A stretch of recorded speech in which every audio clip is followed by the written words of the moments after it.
এইখিনিতে মানে ভিক্টৰ দাসক কৈছে ৰাতি মদটো খায় আৰু দিনত পাহৰি যায় এনেকুৱা মানুহ বুলি কৈছে হিমন্ত বিশ্ব শৰ্মা। এটকে সকলোৱে ভিডিঅ'টো চাওক, কেনেহ'লে কমেণ্ট কৰি জনাব, অলপ ৰিপ্লাই ময়ো দিছোঁ মানে আজি ভালকেনে।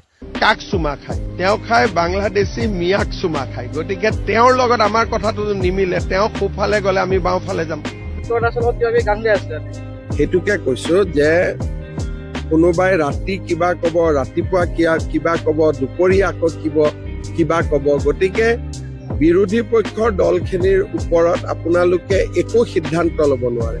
অখিল গগৈ ভিক্টৰ দাসৰ চুমা এটা খাইছিলে, যেনেকি তেতিয়া নামটো তেওঁ মানে মাইকী মানুহখনৰ চুমা খাই দিয়ে, সেইকাৰণে চুমা বাবা দিছিলে। কিন্তু অখিল গগৈ আকৌ ভিক্টৰ দাসৰ চুমাটো খোৱাৰ কাৰণে কি বুলি কৈছে, বাংলাদেশী মিয়া বুলি কৈ দিলে ভিক্টৰ দাসক।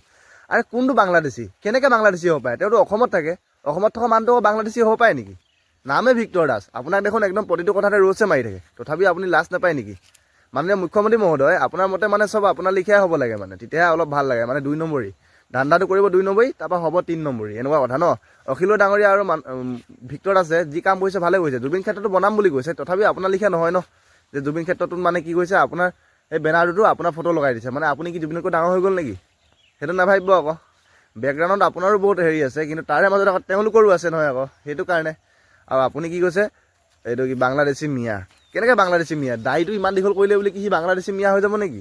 আপোনাৰ দাড়ি নাই কাৰণে কি আপুনি কি হ'ব নহ'লে? চাইনিজ হ'ব নেকি? কোৰিয়ান? হা, সেইটোৱে হ'ব।